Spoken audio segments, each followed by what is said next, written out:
أهلا بيكم. أنا منى الكردي وده بودكاست كركبة أفكار، البودكاست اللي بنرتب فيه أفكارنا ونفهم أكتر عن نفسنا. الانفصال واحد من أتقل وأصعب اللحظات اللي بتمر على الإنسان، هي لحظة انفصاله عن شخص كان بالنسبة له في يوم من الأيام محور حياته، كان ضامن وجوده جنبه وأقنع نفسه إنه خلاص أخيرا لقى حب عمره، وبنى صورة لحياته اللي جاية معاه، ورتب حياته إنه خلاص هيعيش ليه هو وبس. وهوب مرة واحدة وبكلمة واحدة يتبخر كل ده ويذهب في مهب الريح، ويسيبه واقف مكانه ولا مستوعب اللي بيحصل ولا عارف يعمل ايه. معقول لسه هدور من جديد؟ معقول لسه هبني حياة من أول وجديد؟ ويمر عليه يوم، يومين، شهر، شهرين، ممكن سنة أو أكتر، وهو بيسأل هو أنا هبقى كويس إمتى؟ هتبقى كويس لما تبدأ تهتم وتفكر في نفسك أكتر من تفكيرك في الشخص ده.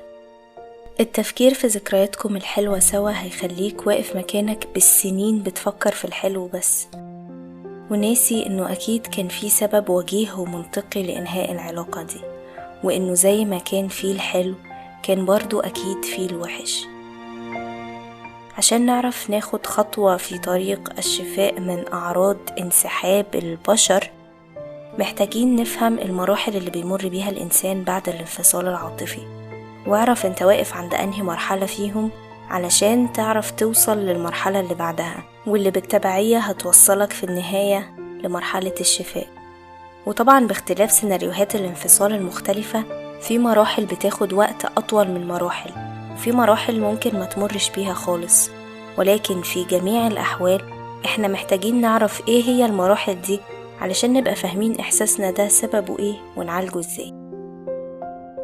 الصدمة، الألم الأكبر بيجي من إنك في لحظة لقيت نفسك مضطر تتعامل مع موقف انت ما كنتش جاهز تعيشه، وهنا بتبدأ تسأل أسئلة كتير، أغلبها بيبدأ ليه؟ محاولات مستميتة منك إنك تلاقي إجابات لأسئلتك، تلاقي النهاية السعيدة للحكاية اللي انت كنت راسمها جوه خيالك، ولكن للأسف طبعا مش بتلاقي إجابة تريحك. فبتدخل على المرحلة التانية، وهي مرحلة الإنكار. هنا بتكون شايف إنه كل ده مجرد فترة مؤقتة، وإنه هيجي وقت وكل ده هيعدي وكأنه ما حصلش، وإنه كلها مسألة وقت وهنرجع تاني والدنيا هتبقى تمام. ولما ده مش بيحصل، بتدخل في المرحلة اللي بعدها، مرحلة التفاوض، العودة والتفاوض للحصول على فرصة تانية، محاولة منك لإصلاح ما يمكن إصلاحه بأي شكل من الأشكال. في المرحلة دي ممكن فعلا ترجعوا، لكن في الحالة دي خلي بالك إنك مش لوحدك المسؤول عن إصلاح الأمور، الطرف التاني لازم يكون ليه دور في التغيير ده، وممكن كمان ما ترجعوش أو ترجعوا ما تكملوش. فهنا بتتنقل للمرحلة اللي بعدها، الغضب. هنا بتفتكر كل محاولاتك في الرجوع وكل الأسئلة اللي لسه مش لاقي ليها إجابة، وبتدخل في حالة من الغضب.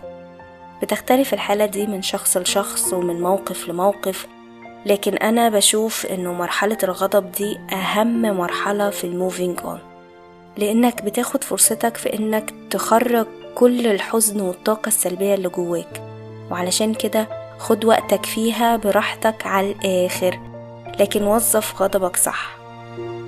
ممكن تفكر في الوقت ده إنك تبدأ تلعب رياضة جديدة أو تتعلم حاجة جديدة، ممكن تحاول تشغل وقتك في شغلك أو في أي هواية أنت بتحبها. وبعد شوية وقت نرحب بالمرحلة اللي كنا منتظرينها من زمان، مرحلة التقبل. مش بالضرورة هنا إنك تكون نسيت أو تكون سعيد تماما، لكن كفاية قوي إدراكك إنه كل الناس محطات في حياة بعض، وإنك لازم تكمل وما تقفش عند محطة معينة طول حياتك. مرحلة الأمل، ودي المرحلة الأخيرة، الأمل بإن محطات حياتك الجاية تكون أحسن، وهنا تركيزك واهتمامك الفترة دي بيكون على مستقبلك وحياتك وصحتك النفسية وبس.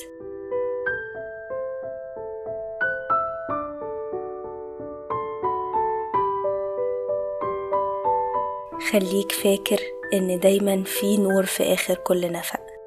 لازم تعدي جوه النفق الضلمة ويفضل عندك إصرار إنك تمشي لآخره لحد ما توصل للنور ده.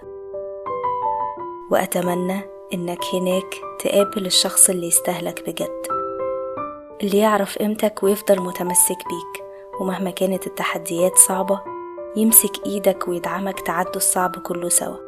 شخص يهون عليك رحلة الحياة ويقف جنبك لآخر العمر. علشان تلاقيه وتعرف قيمته وتعرف تختاره صح، لازم تمر بتجارب تقويك وتعرفك انت عايز تلاقي ايه في الشخص ده. لازم تفهم ان كل منحة بتواجهها بتهيئك علشان تكون مستعد للي جاي، وكل ما كنت أقوى كل ما قدرت تختار صح.